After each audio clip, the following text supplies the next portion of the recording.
Nasaan ka ngayon, Kong?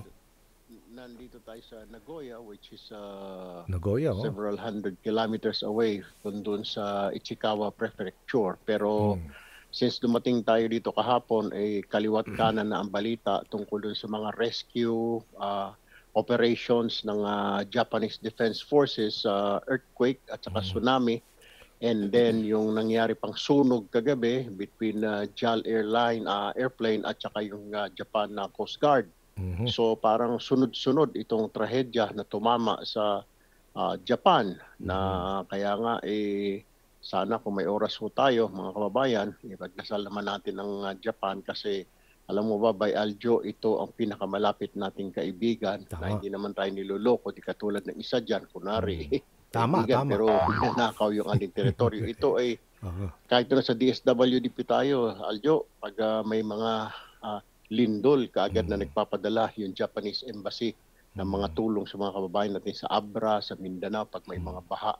Sila lagi ang nangunguna by Aljo. Kaya nga ang Pangulo, nung tumama ang lindol nung isang araw, ay kaagad na nagpresenta na kung ano mang maitutulong ng Pilipinas. Pero tama ka by Aljo, very organized ang Japanese government and people. Dito sa Nagoya, hindi naman apektado kasi tuloy-tuloy pa rin ang operasyon ng mga tindahan at ang mga trabaho. Pero parang slow mode sila ngayon dahil holiday daw ito hanggang hanggang next week by Aljo. Pero yun nga lang, yung problema doon sa may ilang daang kilometro Ichikawa Prefecture, ang tinamaan ng lindol at saka tsunami. Pero dito sa Nagoya, wala naman, walang damage and everything is okay. May mga nakasalubong tayong mga Pilipino dito, wala naman daw, hindi naman daw nila naramdaman yung lindol dito sa Nagoya. Yun nga lang, kagabi habang pinapanood ko yung television dito, bagamat di ko maintindihan, puro pinapakita sa balita ay yung lindol at saka tsunami na nakunan din ng video at saka yung plane crash or collision ng dalawang eroplano. Yun ang balita maghapon dito sa Japan by Aljo. Kong, anong kwento ng mga kababayan natin nakausap mo dyan na merong may mga aftershocks din yata. Malakas din ng lindol daw dyan, Kong. Oo, nung panahon na yon, yung araw na yon na niyanig ang Ishikawa. Kasi nandyan yata pinakamalapit na konsulado natin, Nagoya, ang nagpa-facilitate sa ating mga kababayan doon sa Ishikawa. Tama ka, by Aljo. May mga nakausap tayo pero may mga kamag-anak daw sila doon at kaibigan. Pero dito sa Nagoya mismo, hindi naman naramdaman yung kung meron man a very, very slight tremor. Kasi may mga nakausap tayong mga tagtatrabaho dito sa convenience store ng mga Pilipino sa 7-Eleven. Nagsasabi, hindi naman daw nila naramdaman. Pero may nakausap tayo isang waiter, naramdaman niya raw. Pero very, very mild lang daw yung nung araw na yun. So, magkaiba yung kanilang statement. Pero so far, wala kang makikita na aninag sa mukha ng mga kababayan, mga Hapon dito. Pero yun nga lang, parang tahimik sila at malungkot dahil nga, syempre, baka may mga kamag-anak sila doon. Tapos sunod-sunod yung trahedya, kapapasok lang ng January 1 at January 2, magkasunod. Ika nga yung disgrasya. So, yun lang, yun ang nakita natin. At saka, sinasabi dito sa news kanina, meron akong news feed na galing din dito sa Japan, ay very organized. Tama ka, yung Japan's Defense Forces, yung kanilang parang AFP, ay ginagamit na ngayon ng Japanese government at nakadeploy doon. Yung Japanese Coast Guard aeroplano, Aljo, nakakalungkot na balita. Papunta daw sana yun sa rescue mission. Unfortunately, nakabangga ng Japan Airlines. So, 5 ang namatay doon na crew. Pero isa ang nakaligtas. So, very unfortunate. Bagamat walang namatay sa JAL ng mga pasahero, pero yung Coast Guard, tila mas maliit na aeroplano yun. Yun ang na-damage at yung nga namatay yung 5 miyembro or crew ng sinasabing Japanese Coast Guard airplane na papunta sana sa Ichikawa Prefecture para mag-rescue. Unfortunately, hindi na nga nakarating doon by Aljo. Meron yata tayo dyan na 1,300 Pinoy sa Ishikawa Prefecture at safe naman ang sabi ng embahada natin. At Nakita ko Oo. by Aljo dito kagabi sa news, Oo. ewan ko pero kagaya nga Japanese yung news, parang mga Pilipino nga narinig ko lang Philippine, Oh. siguro nga sila yon na nakita ko na Oh. nakahiga doon, may mga nakaupo doon sa isang tama Oo. ka, evacuation center. So, gano'n sila Hmm. ka-organize by Aljo Kaya na lang, talagang malamig ngayon dyan, Kong. naka 'Di ba? Winter oo. ngayon dyan eh. Yan ang inaalala ko sa mga kababayan natin dyan, lalo na si Ishikawa, mas malamig ho doon. 'Di ba ngayon dyan, Ay, malamig sa Nagoya, 'di ba? ngayon, by Aljo, nasa 4, pero aakyat siya according doon sa Oh, nako. temperature. Aakyat siya ng 10 o 11, parang Baguio temperature lang. Ika nga, pag December, so parang ganun, aakyat ito ng 10 or 11. Sa Tokyo, medyo mababa. So, Hmm. ayun, ang temperatura dito. Pero so far, by Aljo, nakita natin mga Pilipino na nagpapalitrato sa atin na Ang nakasalubong dami mong natin fans dyan eh. ay Oo. kinukumusta ko naman. Sinasabi naman nila okay naman daw sila. Yun nga lang, meron Ah. daw, may nakausap akong dalawang pamilya Ah. ay sinasabi na meron na silang kamag-anak doon sa Ichikawa pero okay naman daw so far by Aljo. Sige. At sinabi rin ni PBBM Kong at House Speaker Martin Romualdez, handang magbigay ng tulong ang Pilipinas, no? Handang ipadala ang ating mga sundalo para tumulong sa search and rescue operation. Ewan ko lang kung tatanggapin ito ng Japan. Lahat ng tulong Hopefully. by Aljo pero mukhang kaya pa dito sa mga balita na nababasa ko ngayon dito English news ay nagpapasalamat naman si Prime Minister Fushida dahil sa mga inaalok na tulong ng mga kaibigan ng US, European Union, pati mga neighboring countries na sinasabi nga ni Prime Minister, papasalamat siya na talaga yung buhos ng tulong na kinakailangan. Pero ang damage kasi by Aljo ay more on infrastructure, yung mga kabahayan ng tsunami at saka yung mga kalsada na umangat. Pero so far yung mga namatay medyo nasa 50 mahigit na, umaakyat pa. So mukhang kaya pa naman ng Japan. Pero siyempre nakahanda naman tumulong ang mga iba't ibang bansa ng mga kaibigan, kaalyado ng Japan, pati na ang Pilipinas nga, bagamat tayo third world country, ay ready tumulong. Kasi nga by Aljo, Oh, pag tayo may sakuna din, nung agad sila DSWD pa nandito. tayo, nung sa Abra, kaagad na tumulong. Ang Japan, Japan. nagpadala ng tulong at nagtatanong sila.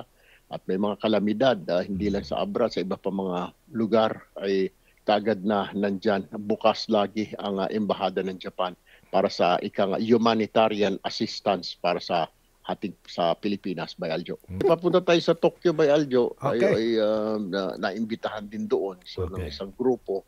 So tayo ay patungo ng Tokyo. Mamayang hapon, magte-train lang tayo, mag-bullet train. Okay na mga bullet train dyan, Kong? Ay, Bumibiyahe okay na. na, okay Okay na. na. Okay. Parang it took them parang 14 hours chinek ng Oh.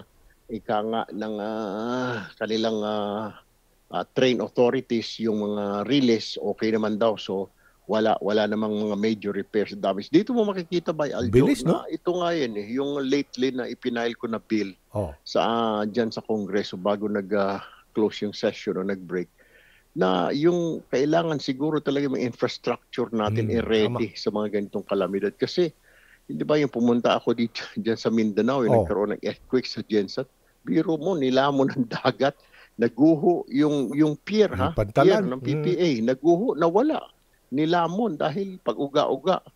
Kung dito sa Japan yun, Diyos ko po, nakatindig pa di ba? Maraming mga gusali rito ang nakatindig pa that lakas na 7 point something. Ay, Aljo, sana ganoon din yung infrastructure natin, pag-aralan ng mga building officials natin kung paano na can withstand this kind of intensity by Aljo. So yan ang pinupush natin at final na natin dyan na make sure na yung mga infrastruktura, lalo na yung mga kalsada, mga tulay, mga gusali Matitibay. na proyekto ng pamahalaan ay matibay by Aljo. Okay. Okay. At napakabilis talaga ng aksyon ng bansang Hapon, no? Dahil, mayamang bansa yan. At naway maisabatas mo yan, Kong, lahat ng mga plano mo dyan sa Congress para sa ating mga kababayan. Kumusta po ang ating mga kababayan na nasa Ishikawa Prefecture ngayon? Meron pa ba tayong mga kababayan na nasa evacuation center ngayon? Yun pong, hello sir. Go Yun ahead. pong report sa amin ng ating Migrant Workers Office in Osaka, which has jurisdiction dun sa Ishikawa Prefecture, ay wala po tayong mga kababayan na nandun sa mga centers or evacuation Okay. centers, except one, meron po na permanent resident at siya po ay as of yesterday, 12 a.m. po yesterday, ay siya po ay still accommodated sa Kahoku City sa Osaki Kominkan. Yun pong Osaki Kominkan, yun po yung evacuation center doon. Okay. Meron pong 3 evacuation. Maliban po sa Osaki Kominkan, meron pa pong 3 major evacuation centers sa Ishikawa Prefecture. Yun pong Konohana, Machi Kominkan Community Center, then yung Matsunami Elementary School sa Noto City, then Wajima City Children's Center sa Wajima. So, ayon po sa report sa amin, there are no Filipinos reported as evacuees in the said centers. Okay. Sa pagkalahatan, kumusta po ating mga kababayan sa Ishikawa Prefecture? Okay naman po? Ayon po dun sa report na naipadala sa amin, ay wala naman pong reported injuries or casualties involving Filipinos residing in the Ishikawa Prefecture. Okay. May mga Pinoy ba sa iba pang mga prefecture sa Japan na naapektuhan din? At kumusta po ang kanilang sitwasyon ngayon? Okay, yun pong sa Toyama, meron po rin tayong isang prefecture dyan sa Toyama kung saan meron pong about 2,000 Filipinos in the Toyama Prefecture. Sir, hindi ko po maano yung exact numbers, but it's more than 2,000. And then 700 of which are of OFW, yun pong tinatawag nating SSW, saka TIPP workers. Wala din pong official report of any Filipino that may have died or have been injured in the earthquake. Okay. Meron ba kayong mga hotline na agad na inactivate ang DMW kaugnay yes, sir. sa Japan quake? Yes, sir. Noon pong January 1, ay talagang na-activate po namin agad yung ating, lagi naman pong open yan, yung ating helpline or hotline 1348. Yan po yung sa DMW and OWA. For those who are the families who or the next of kin who would like to know or who would like us to reach out to their families or next of kin na affected. Apo. And then meron din po silang, pwede po din silang tumawag sa ating MWO Osaka hotline because most of the prefectures po na affected, yung nabanggit ko nga po ay yung Ishikawa saka yung Toyama, ay nasa coverage po ng ating MWO sa Osaka. So ang hotline numbers po ay +81-7022-756082. And then yung isa pa pong number natin ay ang +81-702-44-74016. And ganun din po yung ating Japan desk. Yung pong Japan desk ay dito po yan nakabase dito sa DMW +632-8663-0445. Kahit naman po yan on the coverage of MWO Osaka, activated din po ang ating MWO Tokyo, yung +81-703-63067. Kasi po dalawa ang ating migrant workers office sa Japan, one in Osaka and then one in Tokyo. And yun po, the DMW and the OWA, we stand ready to assist our OFWs in the earthquake-affected areas in Japan. Okay. Yun Sige pong po. mga, lahat po sir ng numero na binanggit ko, ay yan din po ay na-post sa aming DMW Facebook account. All right. So para po accessible to everybody. But I can also share all these numbers with your staff. Lahat. Ano po yung Sa mga nakikinig. karanasan ninyo dyan sa Ishikawa nung yumanig yung napakalakas na lindol dyan? Ay, sus po, talaga naman grabe at first time po namin nakaranas dito sa Ishikawa Ken na sobra pong pagyanig at marami pong nag-crack na mga kalsada. Mhm. Nakakatakot po lumabas Mhm. at Hello? Mababala po ako. Okay po. Hello? Kasi may aftershock po kasi. Meron na namang aftershock. Maya-maya ba may aftershocks dyan? Opo, ito, okay na po. Sus, porbida, no? Ayun Oo. po yung, hindi po kami napapakali. Diyos ko. Nakakatulog ba kayo ng mahimbing dyan? Di naman. Ay, hindi po. Naku. Hindi po kami nakakatulog. Ako nga po, hindi po Dahil ako sa nakatulog. aftershocks.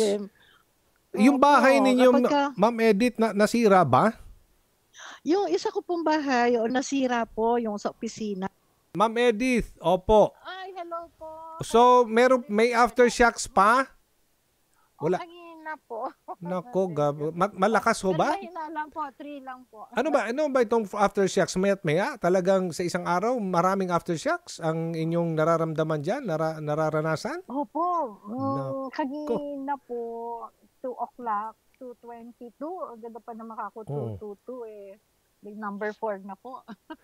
Nasira yung bahay niyo yung isa. May isa ka pang opisina. Paano ngayon yan? Opo. May mga cracks yan, hindi ba? May mga nasira eh. Paano yung nilalabanan yung lamig? Hindi naman po ako doon ang ibig ko sabihin, yung aking second house ay parit-parito naman po ako. Sakto po nung lumindol po ay dito ako sa second house ko nakatulog. Hindi Kasi naman nasira yung hindi. second house nyo? Ay wala naman po, yung lang terrace lang po ay bumagsak. Isa labas lang po yun. Gano'ng kalakas Yun lang yung naman lindol yung mga oras na yon, Ma'am Edith? Ay, napakalakas po. Ang tama yung isip ko na nasa 0.5 or 8, gano'n. Ganun Pero kalakas. 7.6 lang po pala. Parang iba. Pero napakalakas po. Grabe. Yung mahaba kasi mahaba. Gano'ng katagal? Hindi ka... Siguro sa Taranto ko, siguro po may mga 10 minutes ba yun? Hindi ko, I'm 10 not sure minuto? po. 10 minutes, Hindi ko po alam. Dahil sa aftershock siguro, no? Pero, Opo, yung una ko, saglit lang. Oh. Wala pa sigurong Sunod-sunod 1 na. minute po siguro. Saglit lang. Yung second attack niyo, yun na po yung mahaba. Malakas. Yun na po yung... so, Talaga, nakapadyaman lang po ako kasi grabe, no? matutulog ako dahil napuyat ako nung New Year, Oh. New Year's Eve. Sabi ko, matutulog ako. Pag higa ko po sa kama, bigla nag-alarm yung mga cellphones ko po. Tapos, sabi ko, siguro wala na. Tapos pamaya-maya po, ay na naman, nag-alarm na naman. Yun yung malakas na po. Wala ba tayong mga kababayan, mga kapitbahay niyo po dyan, mga Pilipino? Kumusta na sila? Diyan sa lugar na yan, diyan sa Ishikawa. Meron din po. Meron po rito mga Pilipina, pero layo-layo po kami. Okay. Ngayon po, papunta po ako sa kanila Oo. at dadalan ko sila ng pagkain. Kasi po, nung unang ay sila, nag-evacuate po sila. Yung iba doon sa City Hall, iba po sa gym, sa school. Ayun, mga ano na po. May mga kababayan pa nagsilikas na tayo po na sa sila. mga evacuation center? Ngayon po wala Wala na, na. pero lahat po sila nung gabi na yon ay pinapunta na po sa mga evacuation center. Wala naman pong shelter. nasugatan, ma'am? Wala naman? Awa naman po ng Ay, salamat sa Diyos. Wala po, kasi po ay lagi ko po sila kinokontak from time to time. Kinokontak ko po sila as a president po ng communication, ng aming organisasyon, ng Filipino community in Ishikawa. Ano ko po sila na kontakin, kumustahin, kung ano nangyari sa kanila na ba, gano'n. At saka may tawag din po sa konsulado. Hmm. From time to time, tumatawag din po ang ating konsulado dito sa Para Nagoya. sa kanila. Philippine Consulate in May Nagoya. kuryente na ho ba ngayon dyan? May supply na ng tubig? Meron na po sa City Hall Ang bilis, po. Meron okay. na po tubig at saka yung mga tinapay po yata yung binigay sa kanila. May pagkain Yung mga naman. Ano po. Mm, Opo. okay. Binigyan naman po sila. Kasi the next day po, umuwi na sila. Umuwi na sila sa bahay nila. Okay na Wala daw. ba tayong mga kababayan, Ma'am Edith, na nakatira sa mga coastal areas? Kasi may nakita tayong video kanina, tinamaan ng tsunami. Meron po. Nako, kumusta na sila? Ito, Isa na po ako doon. Hindi, malapit ba kayo sa dagat? Malapit po. Malapit po. Buti Yung isa hindi ko kayo po, inabot parang ng nasira tubig nga dagat. po.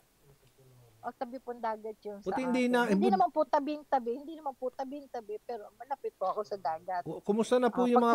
Kung natuloy po yung tsunami, siguro po, ay natangay po yung natangay po sana yung bahay kung natuloy yung malaking Hindi, tsunami. may tsunami talaga. Tinamaan ditong ilang lugar, oh. Oh, tabing dagat Yung yata iba, ito. Opo, yan po yung hindi ko mapasok ngayon pa eh. Ay, ito Gusto yon. ko siyang pasukin ngayon. Saan ito banda, ma'am? Para kung Itong nagkaroon ng tsunami. Nanao City po yan. Nanao City. May mga kababayan ba tayo nandun?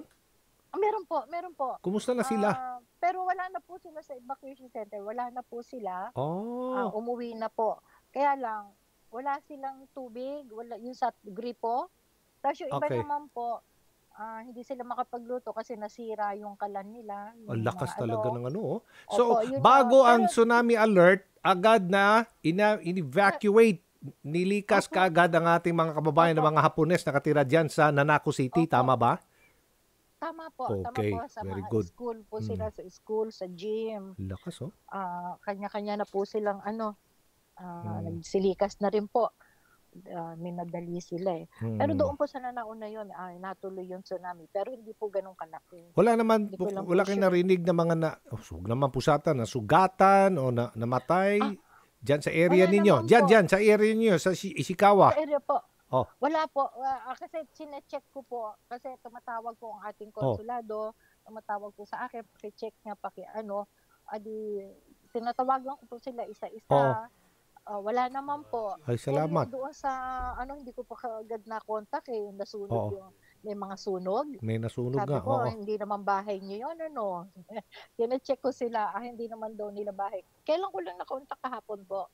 Kasi Okay. nawalan sila ng kuryente. Wala Alright. rin pong tubig. Okay. Kaya siguro yung cellphone nila, wala na rin siguro Alright. signal. Sige po. Kahapon ko lang po na-contact. Kaya, okay naman, wala naman nasaktan. Ay, salamat wala naman sa Panginoon. nasugatan, Wala Okay. naman namatay. Okay, Sabi okay. ko mga hapon, may namatay po. Nadaganan yata, natrap yung 6. Opo, sige po. Hindi naman po Pilipino. Okay, ingat na lang po Okay kayo. naman po ang mga Pilipino dito. Okay naman po. Alright, Sa sige. ngayon, yung pupuntahan ko po ngayon, tumawag, meron na silang tubig sa gripo. Ay, Pwede na salamat. silang maligo. Okay.